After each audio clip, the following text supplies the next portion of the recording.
Finalmente, no puedo por menos de añadir que ningún historiador serio de las naciones y el nacionalismo puede ser un nacionalista político comprometido, excepto en el mismo sentido en que los que creen en la veracidad literal de las escrituras, al mismo tiempo que son incapaces de aportar algo a la teoría evolucionista, no por ello no pueden aportar algo a la arqueología y a la filología semítica. El nacionalismo requiere creer demasiado en lo que es evidente que no es como se pretende. Como dijo Renan, interpretar mal la propia historia forma parte de ser una nación. Esto lo decía el historiador Erich Hobsbawm en su estudio sobre las naciones y el nacionalismo.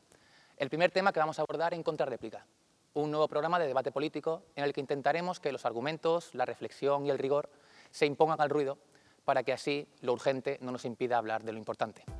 Bienvenidas, bienvenidos a Contrarréplica. Comenzamos.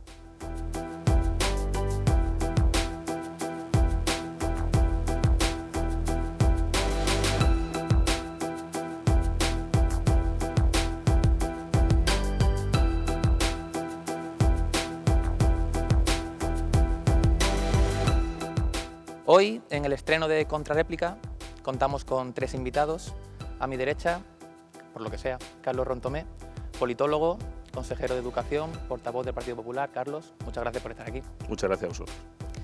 Remedios Guerrero, filósofa, antropóloga. Reme, muchísimas gracias por estar aquí también. A ti. Y Muad Ayadi, politólogo. Muad, ¿qué tal? Muy bien, muchas gracias y muy contento de estar aquí también. Bueno, pues enseguida empezamos con el coloquio, pero antes un pequeño vídeo introductorio para entrar en materia. Si no lo que dijiste, algo así como que fatalmente en un nacionalista hay un violento y acaba siendo violento, es lo mismo que los grupos dominantes dijeron siempre de los movimientos obreros, lo mismo que decía el Pentágono de los comunistas y lo mismo que decía Hitler también de los comunistas, antes de decirlo de los judíos. Es muy grave porque en el fondo, tú no lo piensas, lo sé, si no, no te lo diría, pero en el fondo es un pensamiento profundamente fascista. Es decir, los nacionalismos son defensivos por naturaleza. Y lo que pasa es que tú tendrías que preguntarle al pueblo gallego, y sobre todo a los de abajo, cuántos decenios, y ya no digo siglos, llevan soportando una forma de violencia, que es una violencia de las instituciones que tienen fuerzas armadas, etcétera, etcétera, y una legalidad hecha por quien corresponde, que se les está imponiendo sistemáticamente y que además a través de un mecanismo de alienación, que tú como sociólogo conoces perfectamente, puede dar lugar a que vote incluso lo contrario de lo que quieren. ¿O es que tú consideras que el régimen vigente hoy en el Estado español y en cualquiera de los estados europeos, estos de por aquí, es profundamente democrático o es una de las formas de democracia posibles hasta ahora, pero que hay muchas cosas que no son en absoluto democráticas, como por ejemplo que Felipe González diga que quien está contra Maastricht está contra España o es antiespañol, un presidente de gobierno, como dijo públicamente, o que por ejemplo se niegue rotundamente que se pueda defender la autodeterminación cuando al mismo tiempo el Estado español suscribe la Carta de las Naciones Unidas y no sé cuántas cosas más. Eso es un comportamiento ideológicamente, una posición y políticamente un comportamiento democrático. Bueno, José Manuel Beiras, histórico líder nacionalista gallego.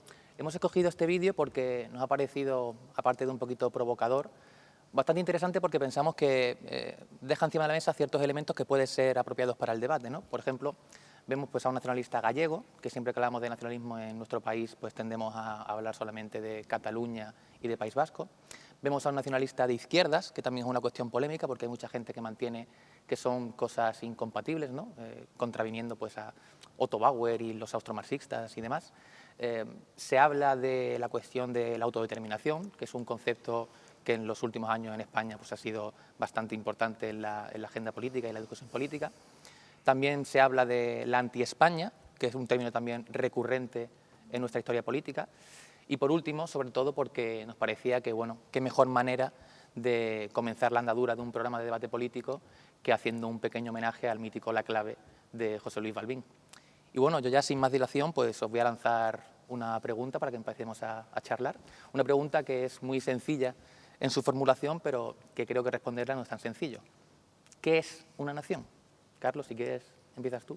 Bueno, pues efectivamente no es sencilla, es una pregunta compleja, en el sentido de que no existe un término, no es un concepto unívoco, no existe una sola definición de nación. Lo que se está refiriendo ahí en el vídeo pues es otro tipo de, es una parte, digamos, es un tipo de nación. Es principalmente, se está refiriendo a la nación construida étnica o culturalmente, ¿no? no la nación política. Es decir, hay nación política, hay nación étnica, cultural, hay el concepto de nación histórica, de nación canónica, en fin, digamos que es muy complicada, no es tan fácil. Si vamos incluso a textos antiguos, cuando habla de nación, cuando se refiere a la nación, se está refiriendo a los pueblos, a gentes. Realmente yo digo que es un concepto difícil de concretar en una sola definición, ¿no? Ya digo, a lo largo, si quieres, del debate, pues irán saliendo, imagino, pues todas estas diferencias, estos matices, ¿no? Son importantes. Seguro que sí. Perfecto, Carlos. Reme. Pues como ha dicho Carlos, efectivamente es difícil encontrar una definición. De hecho, no lo vamos a convertir ni mucho menos en una momia conceptual o algo parecido, porque entonces estaríamos yendo en contra de la nación, de la esencia de la nación, que sería precisamente el proyecto. Para mí una nación es contar con un pasado, con sus cosas positivas y con sus cosas negativas, y a partir de ahí pues un quehacer entre las personas que la constituyen y desde luego siempre dentro de la pluralidad. Para mí es un poco la unión en la diversidad, en la pluralidad, y no queda limitado a lo mejor por el nacionalismo acotado que pueda significar, más bien desde un punto de vista cultural, como pueda ser la lengua, la raza, ni mucho menos, sino todo lo contrario. En el nacionalismo cabe lo plural, en la nación, perdón, cabe lo plural, y a partir de ahí, pues, tener una perspectiva y un hacer. Muy bien, Reme, muchas gracias. Moat, tu turno. Es complicado ya no solamente desde una perspectiva política, sino también desde una perspectiva meramente académica y desde la propia ciencia política, ¿no? Definir un concepto tan conflictivo como polémico al mismo tiempo, que es el de nación, se nos escapa a todos, máxime cuando es usado como arma arrojadiza en muchas situaciones, en muchos conflictos, que en parte lo que hacen es situar un poco pues, dos realidades, una contrapuesta a la otra, ¿no? Yo quiero incidir aquí en lo que ha aparecido en las imágenes que hemos visto antes del mítico Beiras, ¿no? Que efectivamente yo comparto la perspectiva de que la nación es lo que los grupos dominantes deciden que sea nación. No ahora, siempre ha sido así. Y es más, las respuestas nacionalistas que se han dado en múltiples estados muchas veces se han realizado, se han construido, se han constituido como reacción a esa perspectiva nacionalista dominante, muchas veces excluyente, que no recoge precisamente lo que decías, esa diversidad, esa multiculturalidad, esa diferencia, ya no solamente en términos étnicos, lingüísticos o culturales, sino también ideológica, ¿no? El nacionalismo es de derechas o de izquierdas. Entonces, claro, ese es el kit de la cuestión, creo yo, porque si nos remontamos un poco a la historia, corregidme si me equivoco, pero es algo que nace en Occidente, que nace en Europa, ¿no? La paz de Westfalia, pues todo lo que constituye hasta nuestros días, hasta que se constituye la idea de Estado-nación, hasta que se configura una idea de Estado y una idea de nación, que seguramente fuera de las fronteras, perdón, de Occidente y de Europa se pierden esos conceptos, ¿no? Y luego también tengo que recoger, perdonadme si me alargo, lo que hacía referencia a la cuestión de la autodeterminación, ¿no? ¿Qué es el pueblo? ¿Qué entendemos por pueblo? ¿Quién decide qué es un pueblo y una nación? O sea, ¿por qué se limita solamente al periodo de descolonización y no antes? Digamos que el debate puede ser muy, muy rico y me corto para abrir la puerta al debate. Muchas gracias, Moat. Muy bien. Yo, de hecho, os voy a leer una definición, a ver qué os parece, sin deciros el autor, y después, cuando ya deis vuestra opinión, os digo el autor. Una nación es una comunidad estable, fruto de la evolución histórica de lengua, territorio, vida económica y composición psicológica que se manifiesta en una comunidad de cultura. ¿Qué os parece esta afirmación? ¿Creéis que podría ajustarse más o menos a lo que estamos diciendo, que se queda muy lejos? Como decía Carlos, que es un imposible o un absurdo intentar acotar o concretar una definición de nación. Es que claro, es decir, el concepto de nación va cambiando a lo largo del tiempo. Entonces, en esa definición que introduce, por ejemplo, el tema de la lengua, pues evidentemente esa definición tiene que ver más con un concepto de mediados finales del siglo XIX. El concepto de nación que se está formando alrededor de la idea romántica y de la creación de las identidades. O sea, tiene que ver con una cuestión identitaria, efectivamente. Pero si tú vas al origen de la nación política, que por ejemplo en España es después de la guerra contra el francés, pues evidentemente es otro tipo de concepto de nación, que tiene que ver efectivamente con la pertenencia a un Estado o a una creación nueva, ex novo, donde la gente son ciudadanos. Las personas dejan el antiguo régimen, dejan de ser súbditos y son ciudadanos. Entonces tiene que ver con la creación del Estado-nación y tiene que ver con la creación del concepto de ciudadano. Así que es muy complicado, digo, porque es complejo, no se puede definir de forma cerrada el concepto de nación. Ya te digo, incluso hay una cuestión que dice Beiras, que totalmente, desde mi punto de vista, totalmente pues, errónea, ¿no? Dice que los nacionalismos son violentos. Eso es una gran falacia, ¿no? Es una gran falacia. Los nacionalismos, según el momento y según la época, son violentos. No, pero perdona, Carlos, él de hecho lo que hace es rebatir eso. Él empieza diciendo que es un error decir que en un nacionalista hay un violento. Hay un violento. Se lo está rebatiendo a alguien que lo ha dicho. Que lo ha dicho, pero es que hay un violento. Vale, no, entendía que tú decías que es un error decirlo. Sí, no, el nacionalismo es violento. Por naturaleza es No violento. por naturaleza, pero no siempre, como volvemos a lo mismo. Es decir, igual que el concepto de nación es un concepto difícil de sujetar a unos parámetros, el nacionalismo pasa exactamente igual. Hay varios tipos de nacionalismo y hay varias formas de nacionalismo. El nacionalismo inicial, en Gellner, que es el libro que yo he traído, Gellner habla y además lo define muy bien, dice que la nación la crean los nacionalistas. Es decir, no es al contrario, sino que no es el nacionalismo que crea la nación, no al contrario. Entonces, en la creación de la nación, por ejemplo, de la nación francesa, es violenta, es una creación expansiva y violenta. Es decir, no es cierto que no sea violenta el nacionalismo. Es decir, según en qué lugar, según en qué momento histórico, tiene ese componente de fuerza o no lo tiene. Pues ya te digo que es un debate muy complejo y es un debate muy difícil. Ya te digo, esa definición no sé exactamente de quién es, pero yo me atrevería que tiene ese componente ya que tiene que ver con las naciones más limitadas al ámbito cultural, étnico, y deja un poco de lado la cuestión política. Sí, pero entonces estamos de acuerdo, perdonad, os doy paso a vosotros, en que un nacionalismo entonces, según tu punto de vista, no sería necesariamente violento. Puede serlo o puede no serlo. Puede no serlo, exactamente. Sí, Esto es lo que he dicho, puede no serlo, pero descartar esa posibilidad me parece un error. Porque digo, los nacionalismos son expansivos, sobre todo cuando buscan el surgimiento o la creación de una nación. De acuerdo. Sobre la afirmación que he dicho yo, la definición, Reme. No sé, por lo que has leído, al asociarlo a la lengua, más bien, pues yo lo asociaría eso al espíritu romántico, sobre todo de los alemanes, ¿no? De Goethe. Y luego es muy reduccionista, porque ya la está definiendo, con lo cual caemos en la paradoja, ¿no? De que algo que no se puede definir y que de hecho tal vez en el momento en que damos una definición de ello, ¿vale? De la nación, por ejemplo, estamos cayendo en el nacionalismo. O sea, porque para mí no es lo mismo la nación que el nacionalismo. El nacionalismo más bien es un intento, ¿vale?, de atropellar la pluralidad de la nación, porque es decantarse por una determinada ideología, porque ya en sí creo que el propio nacionalismo es la ideología. O sea, para mí el nacionalismo en sí es una ideología. De acuerdo. Ya está. Y la definición que has leído, pues aparte que está muy anticuada, porque es impensable hoy día ya, ¿no? Ahora os diré el autor. Encontrar. No, yo creo que hay que hacer referencia a dos cuestiones. Una que es la de la identidad nacional, por lo tanto, en tanto que la identidad evoluciona y es cambiante continuamente, el término nación también está sujeto a esos cambios, ¿no? Y por otro lado es una cuestión también de legitimidad. O sea, muchas veces cuando se habla de nación o de nacionalismo se recurre como instrumento para referirse a la legitimidad política de un régimen determinado o de un sistema político determinado o incluso de una orientación ideológica determinada. Entonces, ¿qué es nación? Evidentemente podemos ir a esas interpretaciones más, o esas explicaciones más digamos, más puritanas, ¿no? Referidas a la lengua o a la etnia o a la tradición o al mito fundacional o incluso a un imaginario común.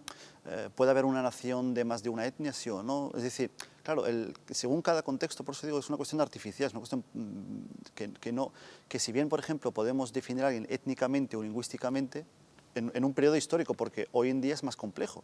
O sea, el fruto de las movilizaciones humanas Amin Maalouf, por ejemplo, pues citaba un caso, ¿no? Aquel afroamericano de madre judía blanca y de padre afroamericano protestante, étnicamente ¿qué es? O políticamente ¿qué es? O aquel bosnio nacido en la Yugoslavia de Tito con un padre bosnio y una madre serbia, ¿qué es? Entonces, claro, no podemos hablar de realidades históricas donde había un entorno, digamos, cerrado a nivel humano, a nivel de persona, de población, de sujeto político, y podríamos hablar de una nación, de un pueblo. Hoy en día hablar en esos términos de manera absoluta, creo que es un poco, además de injusto e incorrecto, también es un poco peligroso. Y especialmente hacerlo en términos de lengua o en términos de cultura, ¿no? Yo permitirme que haga una referencia un poco jocosa a mi tierra, donde vengo yo, de Cataluña, pues siempre se dice de manera un poco graciosa, ¿no? que el catalán aquel es el que tiene las 3 Cs, ¿no? Catalá es aquel católico, convergente y culé, ¿no? Claro, si sales de esas 3 Cs, entonces ¿qué eres? Claro. Pero luego hemos pasado a otros conceptos, ¿no? El concepto de los nuevos catalanes, ¿no? En referencia pues, a esas nuevas generaciones que han nacido y que se han criado en Cataluña, o al concepto aquel de catalán es aquel que trabaja y vive en Cataluña. Digamos que el nacionalismo al final o la nación es lo que el pueblo quiere que sea, lo que tú quieras que sea. Y aquí es donde se ve realmente la fuerza política, o la fuerza de la cultura política de una nación u otra, ¿no? La fortaleza en el sentido de que si es más inclusiva o excluyente. Y normalmente los conflictos surgen cuando domina o predomina una visión nacionalista dominante excluyente. De ahí es donde surgen los conflictos, ¿no? La mayoría de conflictos que podemos ver, al menos en el siglo XX, nacen de excluir precisamente al otro, ¿no? Bueno, sí, efectivamente creo que ninguno de los que estamos aquí vamos a defender o a querer demasiado la creación teórica del autor de esta frase, que no es otro que un tal Joseph Stalin, por seguir con la provocación en el programa. Sí, yo creo que, ahora hablando en serio, ¿no?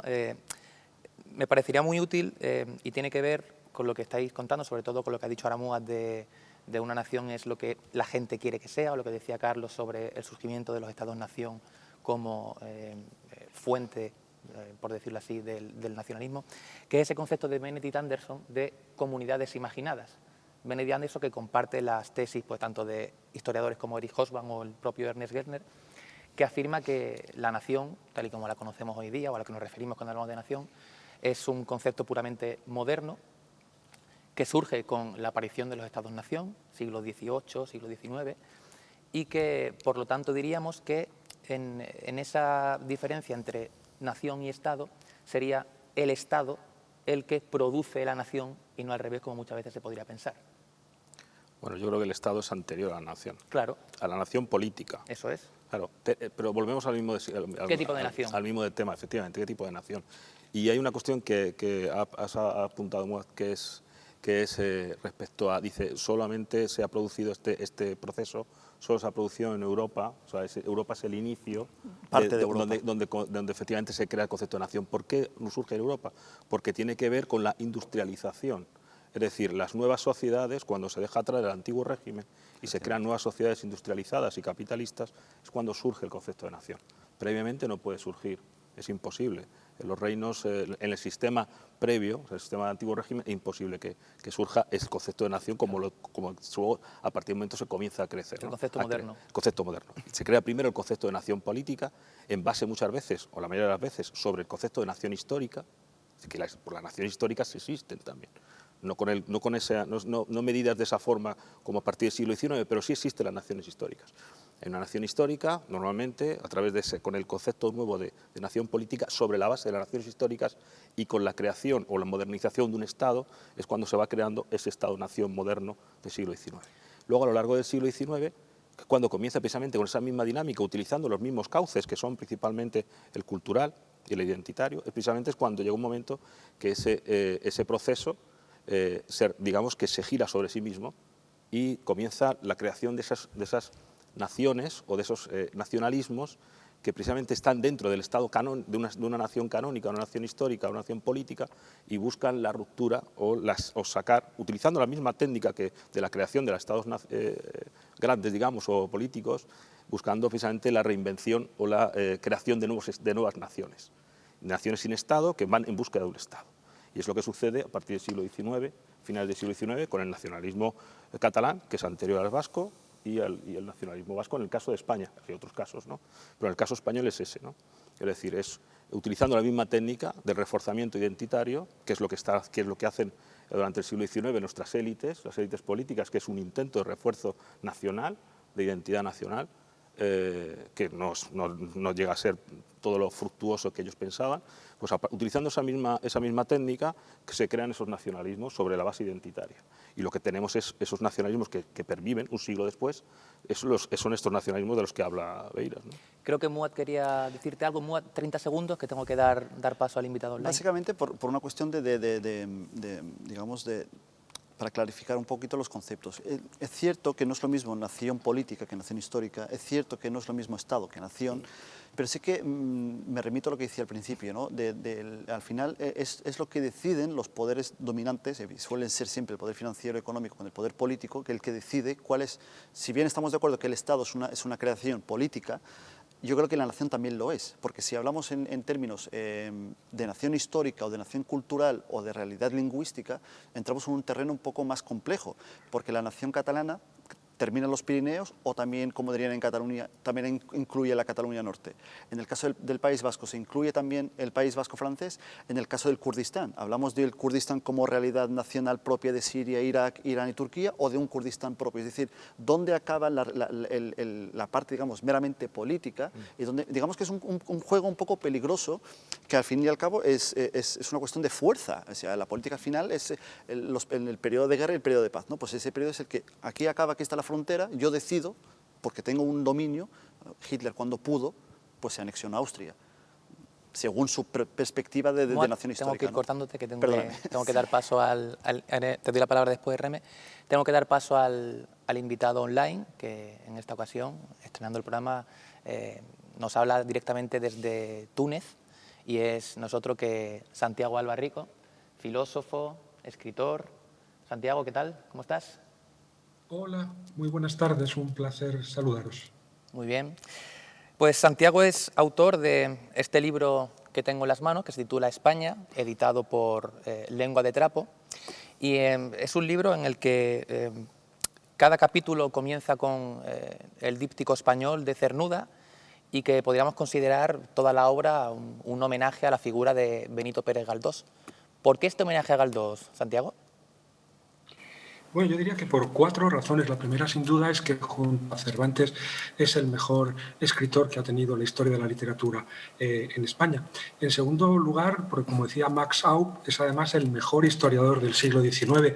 Cualquiera que contraste las fuentes y el contenido de los libros recientes de historia, no sé, estoy pensando en Álvarez Junco o en Isabel Bourdiel, con lo que cuenta Galdós en los episodios nacionales, se queda un poco estupefacto por la finura, la sutileza y la acumulación documental que hay en su obra. En tercer lugar, pues yo creo que es un ejemplo también desde el punto de vista político. Galdós fue una persona que, como sabéis, evolucionó políticamente desde un liberalismo progresista al republicanismo y el socialismo. Y, sin embargo, eso nunca le impidió mantener relaciones de amistad con personas no afines políticamente. Pensemos en Pardo Bazán, que fue primero su amante y luego su amiga inquebrantable, que lo apoyó siempre y a la que Galdós apoyó siempre, que había incluso suministrado armas durante la Tercera Guerra Carlista a los carlistas. O pensemos en Pereda y en Menéndez Pelayo, 2 hombres situados en la reacción o en el tradicionalismo más convencido. Y eso creo que es un buen ejemplo también para la España de hoy, ¿no? Esa posibilidad de tener, pues, amistad y debate con no afines. Y una cuarta, que yo diría que tiene que ver bueno, que viene muy a la ocasión, puesto que estamos hablando en la televisión de Ceuta, y es que, por ejemplo, en uno de los episodios nacionales de la cuarta serie, el llamado Aita Tatahuén, que discurre en Tetuán, justo inmediatamente después de la intervención colonial española en Marruecos, ahí Galdós hace una defensa de lo que él llama, con todo respeto, el moro. Hay un personaje, Ansúrez, que contra el patrioterismo de algunos de los otros personajes recuerda que entre moros y españoles no hay apenas diferencias y que en realidad, quitando lengua y religión un moro, dice, es un español de religión musulmana y un español es un moro de religión cristiana. Muy bien, estamos hablando de la nación, del Estado, y voy a leerte un pasaje de la primera página de tu libro que dice lo siguiente: y de pronto un día me descubrí diciendo España en lugar de Estado español. No es que haya cambiado de idea. España es, verdad, existe más como Estado que como nación. Es una afirmación un tanto provocadora, tanto para quienes dicen Estado español como para quienes sostienen esa idea de una España eterna. ¿Qué significa esto, Santiago, de que España es más Estado que nación? Bueno, yo creo que incluso estaba oyendo un poco el debate y ya se ha dicho, ¿no? Quiere decir que es evidente que antes del siglo XIX lo único que une a los futuros españoles es la adhesión, por un lado, a una dinastía y por otro lado a una religión, en el marco de una administración que contiene una policía, que es la Inquisición, y a partir del siglo XIX, cuando, como cuenta muy bien Juan Pro en su libro sobre la construcción del Estado en el siglo XIX, se construye también en España un Estado más o menos liberal, pues se construye en cualquier caso a partir de una nación existencial débil, ¿no? Eso que Villacañas llama una nación existencial, que tiene como momento auroral, irrumpiente y final la guerra de independencia, que además, hay que recordarlo, también fue una guerra civil, la primera guerra civil del siglo XIX de alguna manera. Y entonces quiero decir que lo que es muy evidente es que la dimensión Estado siempre ha sido hegemónica sobre esta nación mal fraguada y en disputa a lo largo de todo el siglo XIX entre un liberalismo finalmente incapaz de generar mitos o de utilizar bien el material prenacional para construir identidad común y, por otro lado, una reacción o un tradicionalismo que explota en su favor ese material prenacional para construir un artefacto con vocación de unidad que, en la medida además que no es capaz de solventar la cuestión fundamental, que es la cuestión territorial, pues acaba generando sucesivos conflictos hasta el año 1936.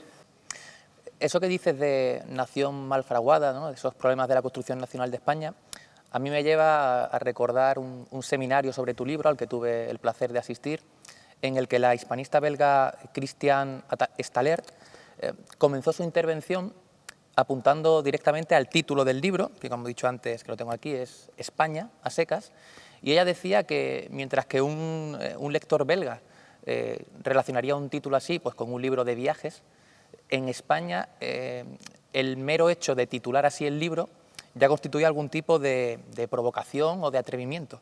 ¿Por qué ocurre esto en nuestro país, Santiago? Bueno, pues es verdad que debo confesar que cuando yo puse este título ya lo hice con un cierto temor y temblor, con la sensación de estar provocando, de estar alineándome, ¿no? Y esto creo que tiene que ver con lo que veníamos diciendo acerca de las dificultades para fraguar una identidad colectiva y común, ¿no? Yo decía en mi libro, medio en broma, medio en serio, que los dos únicos momentos, digamos, de convergencia identitaria fueron la guerra de independencia y el gol de Iniesta, y probablemente el gol de Iniesta un poco más. Lo cierto es que para un sector de la población no desdeñable, España, ese nombre es como una maldición, es un baldón y hasta una amenaza, y hay otro sector de la población, a la derecha, que lo utiliza como un martillo pilón. De alguna manera podemos decir que la derecha ha expropiado el término mismo de España y también la bandera, y la izquierda ha entregado las dos cosas. Y eso, pues yo creo que dice mucho acerca de la precariedad de la construcción nacional en España. Tenía pensado una cuarta pregunta, pero como creo que nos estamos quedando sin tiempo de la videollamada, voy a dar paso a que alguno de los invitados, si lo desea, te rebata algo, te pregunte algo, ¿no? ¿Alguno quiere rebatirle algo? O si queréis, le hago la cuarta pregunta y aprovechamos estos minutos con... Bueno, pues te hago la cuarta pregunta, Santiago. En los últimos años en España hemos oído ciertos discursos políticos que hablan de una nueva reconquista. Tú, sin embargo, desmontas esto en tu libro y dices que en España no hubo una reconquista y que incluso el fundador de Falange, José Antonio Primo de Rivera, mantenía esta tesis de que en España no hubo reconquista, lo cual incluso iría en contra de algunos representantes políticos que puede que se sientan herederos de José Antonio. ¿Puedes explicarnos esto brevemente? Sí, quiero decir, de entrada todos los historiadores saben que el término de reconquista no se utiliza por primera vez hasta muy finales del siglo XVIII, por lo tanto 3 siglos después de la conquista de Granada. Y luego sí que es curioso, ¿no? Ya en la España invertebrada de Ortega está esta pregunta, ¿cómo podemos llamar reconquista algo que dura 8 siglos? Y a partir de ahí, en un artículo muy interesante por lo demás, que escribe Primo de Rivera en 1936, que se llama Germánicos y bereberes, pues él naturalmente lo que reivindica es que ha habido no una reconquista, sino una conquista germánica frente a una población de origen hispano convertida que de alguna manera representa desde hace siglos la continuidad de lo peor, de lo que hay que combatir, ¿no? Pues desde Tariq ibn Ziyad hasta Azaña, ¿no? Pues son el enemigo, pero no el enemigo de los españoles que se habían convertido, la mayor parte de ellos, al Islam, sino el enemigo de esa conquista germánica civilizadora a la que naturalmente Primo de Rivera apoyaría. Pero lo interesante de ese artículo es en todo caso ver cómo él desmonta el concepto de reconquista. Pues nada más, Santiago, Santi, muchísimas gracias por estar en nuestro primer programa, por ejercer, por decirlo así, de padrino en esta nueva andadura. Muchísimas gracias de nuevo y muchísimos éxitos. Un abrazo, amigo. Un abrazo muy fuerte, Julio, y gracias y un honor. Gracias, hasta luego. Bueno, pues Santiago Albarrico, seguramente habrá quien esté más de acuerdo, menos de acuerdo con él, pero bueno, en cualquier caso, creo que ha sido bastante interesante. Tenía también una pregunta para la primera parte y la voy a decir ahora, ¿no? Porque también se ha dicho, apuntaba Reme, sobre la ideología del nacionalismo. Yo quiero preguntaros si, evidentemente, todos sabemos que existen partidos que se autodenominan nacionalistas, tanto a izquierda como a derecha en el espectro político. Pero quería preguntaros si, en vuestra opinión, el nacionalismo es ontológicamente de derechas u ontológicamente de izquierdas. Si creéis que por naturaleza está ligado a algún tipo de posicionamiento político en ese sentido. Ya lo dije antes, el nacionalismo de por sí es una ideología y da igual si está ligado a la izquierda como a la derecha. Históricamente tenemos tanto nacionalismo de izquierda como de derecha. O sea que no es exclusivo de... Okay, o sea, que no. En opinión de Reme, no es ontológicamente de derecha ni de izquierdas. No, yo creo que según en el contexto en el que lo analicemos, es decir, no es la misma la idea de nacionalismo que nace con la Revolución Francesa que con la idea de nacionalismo que algunos reivindican hoy, por ejemplo, en España. Si dejamos de lado la evolución histórica del nacionalismo del nacionalismo político, no identitario, ni étnico, ni cultural, ni folclórico siquiera, sino meramente al concepto político de nación, yo hoy por hoy sí que me atrevería a decir que está secuestrado no por la derecha, sino por una visión reaccionaria de la política que incluso identifica al espacio liberal o al espacio conservador como enemigo. O sea, yo aquí aprovecho la oportunidad que te tengo aquí, Carlos, pero tengo que reivindicar un poco el concepto que hiciste hace unos días sobre los negacionistas, ¿no?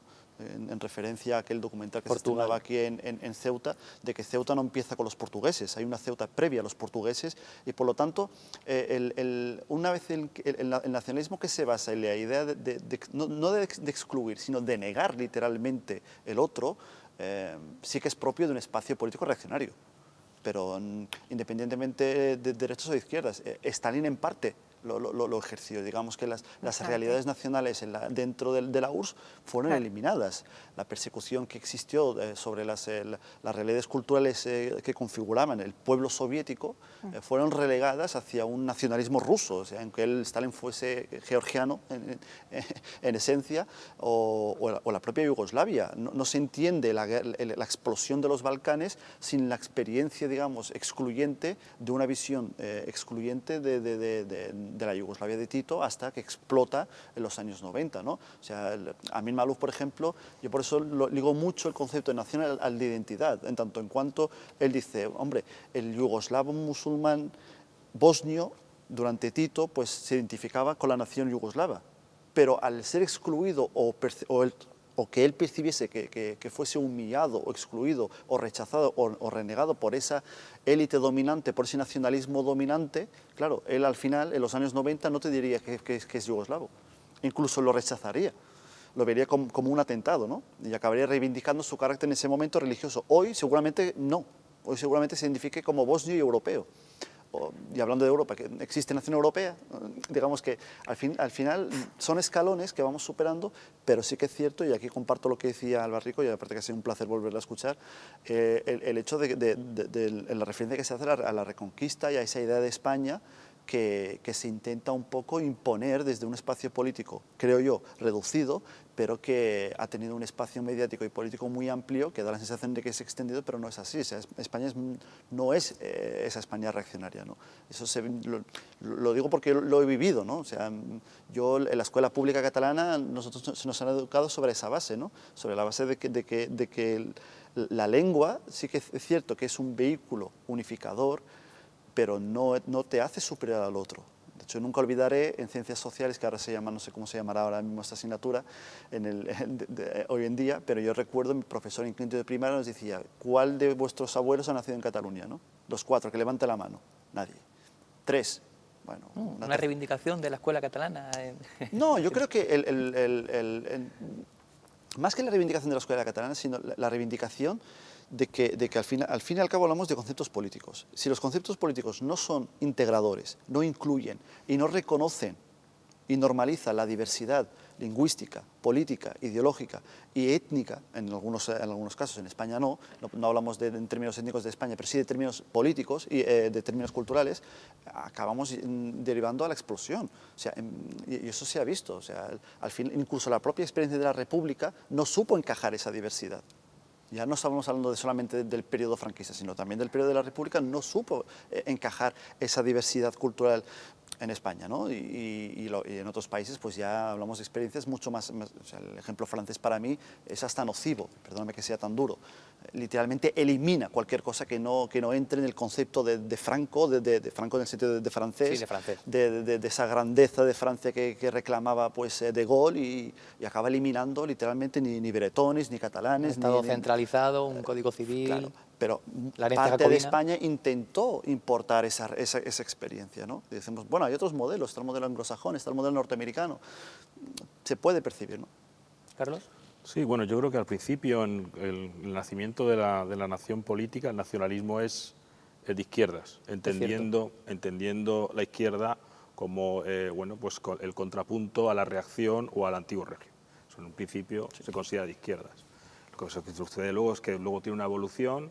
Marx tiene un concepto también distinto del tema de nación, del tema nacional, y luego, digamos, cuando hablas de Stalin, por ejemplo, la evolución que tiene es una evolución que tiene más que ver con la oportunidad de crear un Estado fuerte que realmente con la geopolítica. La geopolítica, efectivamente.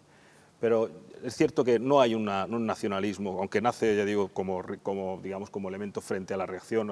De hecho, en España, precisamente, es el Estado liberal el que intenta promocionar ese nacionalismo, y es un nacionalismo español, y es precisamente la reacción, es decir, el tradicionalismo, el que intenta volver al antiguo régimen con las leyes viejas, Dios, patria, rey y leyes viejas, ¿no? Y surge a partir precisamente de ese tradicionalismo, surge en parte también un tipo de nacionalismo que es de derechas, que es el nacionalismo vasco, por ejemplo, y el nacionalismo catalán, surgen como un nacionalismo, digamos, de derechas, identitario, etnicista, etcétera, etcétera. Por ello que no es complicado, sí, bueno, el nacionalismo catalán... No, que miraba a Muas, no, que ha hecho con la cabeza, digo, si ahora quiere surge responderte. principalmente como es una reivindicación identitaria que surge en un momento determinado. Que surge pero no en un tan momento... extremista como la vasca, me atrevo Sí, a tal decir. vez el vasco es... Bueno, el vasco hablamos ya de... Tampoco. Es que el nacionalismo vasco aprende del nacionalismo catalán las claves. Es decir, Sabino Arana crea el nacionalismo vasco, o digamos, lo pergueña, utilizando por un lado el tradicionalismo de la zona, el suyo, el de Navarra, vascos y demás, y también por otro lado la forma de entender la identidad, el supremacismo que ya se había implantado en Cataluña. Es decir, él utiliza esas dos vías.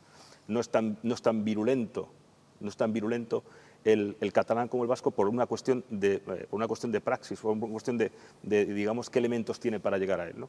El nacionalismo catalán tiene a su favor una lengua que es activa, una lengua real, con literaturas, una lengua, digamos, en el orden que podemos considerar una lengua, y por lo tanto es un apoyo, una herramienta fundamental. ¿Qué le falta al vasco? Le falta eso. Entonces el nacionalismo vasco tiene que acudir a otros elementos, RHs, cosas pero sí parecidas. tiene la lengua. Claro, tiene la lengua, tiene una mitología, tiene sí, no, pero no tiene una lengua cultura, unificada. Pero no tiene una lengua unificada. preindoeuropea, o Sí, sea, pero no tiene una lengua unificada porque raíz. para la creación de un nuevo Estado, de una nueva nación, se necesita una cierta unicidad. Tú no puedes, es decir, ¿qué ha pasado, por ejemplo, en el nacionalismo catalán ahora, ¿no? Cuando en el Valle de Arán, cuando los araneses han hablado de crearse, de separarse, dice, un momento, oiga, que es que aquí todos somos, es decir, todas las dinámicas son similares. Ahí dice, no, vamos a sujetaros porque, oiga, lo vuestro lo reconocemos, pero no... Sí, pero la lengua es un instrumento, la lengua no es un elemento de unión, sino la lengua es un elemento instrumental para separar comunidades. Totalmente ¿no? de acuerdo en ese y punto. Entonces, sí, el problema es que en el País Vasco no existe esa unicidad, por eso tiene que crear esa especie, digamos, del vasco, el euskera batua y demás, ¿no? Como herramienta para crear esa nueva nación, una nación vasca, que es bueno, que quizás le cuesta mucho más trabajo históricamente que en el Cataluña, que tiene otras herramientas distintas, ¿no? Reme y después Muat. Sí, yo solamente el reivindicar a la lengua, ¿no? O a la religión, yo veo elementos muy peligrosos, porque más allá de eso, yo lo veo como una excusa, casi. El hecho de decir, no, es que tenemos una lengua, o tenemos una mitología, o tenemos una... Todo eso lo veo como una excusa, porque creo que lo que hay en el programa verdadero del nacionalismo es una explicación siempre materialista. Es decir, hay unos intereses materiales que son los que le hacen constituirse como una empresa. Y una de las condiciones de su proyecto común es el económico. Por eso a lo mejor dice, es que el nacionalismo catalán surge ¿cómo? A través de la burguesía. Entonces creo que hay unos intereses económicos muy importantes que no debemos en ningún momento desvincular. Evidentemente a la masa o a la sociedad se le inculca otras condiciones. A través de eso, pero eso es una manipulación. ¿Cómo se inculca pero eso? Se inculca a través de la educación, es decir, hasta que no existe un sistema educativo generalizado, no se puede hablar de nacionalismo. O sea, digamos, es muy difícil claro, crear eso. Entonces, la imprenta es fundamental. ¿Cuál es la forma? Es decir, esas élites, para conseguir convencer a la población de esa nueva realidad, o de esa realidad que se está creando, necesitan una serie de instrumentos. Uno es la educación. En Francia se pone en marcha después con la llegada de Napoleón. Se pone en marcha con la educación, es el elemento fundamental. De hecho, Napoleón decía que había dos elementos fundamentales para hacer ciudadanos. Uno era el ejército y otro era la educación. En el ejército aprendían francés, porque en Francia en aquel momento había una gran cantidad de lenguas y dialectos, y en el ejército aprendían francés y en la escuela aprendían el francés de París. Es decir, es fundamental tener una lengua que constituya un elemento cultural que nos identifique.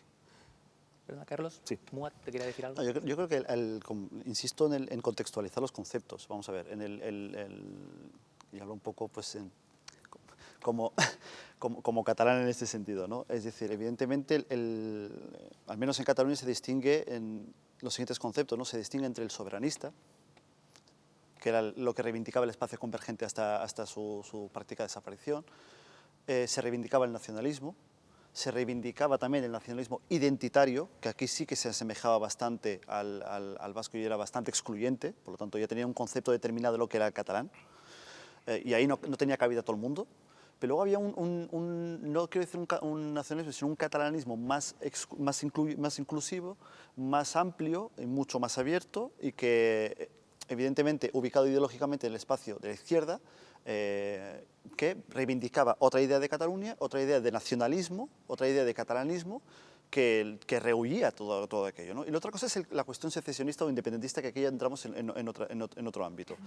Porque, ¿qué es lo que ocurre? Que efectivamente la burguesía juega un papel importante, al menos en Cataluña, ¿no? Cuando el poder económico avala las tesis, en este caso independentistas, el independentismo se dispara. Pero cuando deja de hacerlo, como estamos viendo ahora mismo, recula ese independentismo, ¿no? Aunque sea mínimo, pero ya empieza, en el momento en el que Foment del Treball dice, señores, se acabó lo que se daba, las dinámicas políticas empiezan a cambiar. Lo que sí que intento decir es que efectivamente la escuela, o la educación pública, mejor dicho, es fundamental para la construcción de un imaginario o de una convergencia identitaria que decía antes Albarrico, ¿no? Un imaginario común, una idea compartida de lo que entendemos como Estado, como nación. Perfecto. Pero es que ese mismo instrumento, si no incluye esos elementos de diferencia o de diversidad que constituyen esa comunidad política, acaban dando lugar al fracaso del mismo. No sé si me explico. Y en el ejemplo de la Vall d'Aran, desde el principio, yo he realizado mi educación primaria hasta la universitaria. Siempre se nos hablaba de la Vall d'Aran. Siempre se nos hablaba en la escuela pública de que había una realidad lingüística distinta. Siempre se hablaba de que había una realidad cultural, si bien catalana, pero distinta. Pero siempre la englobaban dentro de ese imaginario común panacatalanista, si se acepta el término, pero también tenía cabida en la academia, tenía cabida en los medios de comunicación, tenía cabida en la cultura, tenía cabida en el espacio público. Y aquí volvemos a lo de antes, ¿no? Que las realidades culturales o políticas de cada nación tengan cabida, se sientan normalizadas y se sientan representadas y se sientan respetadas, porque aquí vuelvo una vez al concepto de humillación. No se entiende la Alemania nazi sin el concepto de humillación, sufrido, digamos, según la perspectiva que ellos alegan en ese momento, desde que Alemania fue humillada tras la Primera Guerra Mundial. Entonces, muy brevemente, si no entendemos de que no ya la nación, sino un Estado que no reconozca su diversidad y la normalice y la proteja, evidentemente está condenado al fracaso. España puede ser el mejor ejemplo del mundo de gestión de diversidad, pero tristemente, al menos mi percepción, hoy en día estamos precisamente secuestrados por esta ola reaccionaria. reaccionaria. Por ahí, tú lo apuntabas también en una intervención anterior, la cuestión de ese nacionalismo español reaccionario. Hay autores como José María Lasalle, un liberal, que sostiene que en España, salvo el periodo del franquismo, no ha existido realmente un nacionalismo español. Él sostiene que la construcción nacional, como decía Carlos, pues surge la Revolución de Cádiz, la resistencia contra el invasor francés, pero que lo que se crea no es un nacionalismo, salvo en el periodo del franquismo, y que ahora él sí está viendo, evidentemente, a través de discursos de extrema derecha, ese regreso de ese nacionalismo español. Yo quería preguntaros por eso, si existe el nacionalismo español, si compartís esta afirmación de Lasalle, ¿qué características tendría? Bueno, la cuestión de, vamos a ver, el problema del nacionalismo, si existe un nacionalismo español, lo que sucede es que no existe un nacionalismo español, como sucede luego durante el régimen franquista, es un nacionalismo combatiente, por así decirlo. Es decir, es un nacionalismo intenso que lo que busca es la construcción de un nuevo Estado.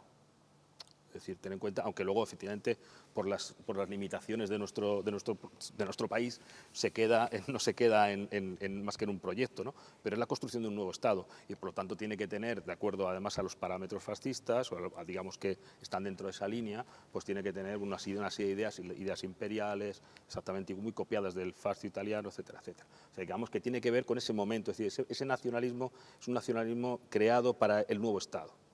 O sea, distinto, pero sí había un nacionalismo conservador, había un nacionalismo en España, en principio liberal, luego conservador, que sí existe y que además, como decía Albarrico, que está muy bien reflejado en los episodios nacionales.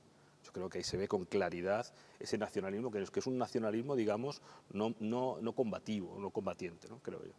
Eso por un lado. Y luego, yo es que no quiero dejar pasar el tema de los... Es decir, cómo se construyen las naciones.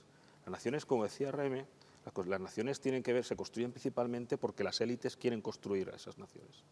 Sí, es un trabajo de élites. ¿Y cómo se convence a la población para construir esa nueva realidad? A través de la educación, en un sistema industrializado, etcétera, etcétera. Bien, esa técnica es la misma para toda la construcción de naciones, para todos. Cuando surge el Valle d'Aran, es que el Valle d'Aran utiliza la misma técnica que ha utilizado Cataluña desde finales del siglo XIX, la misma técnica para construir una nueva nación.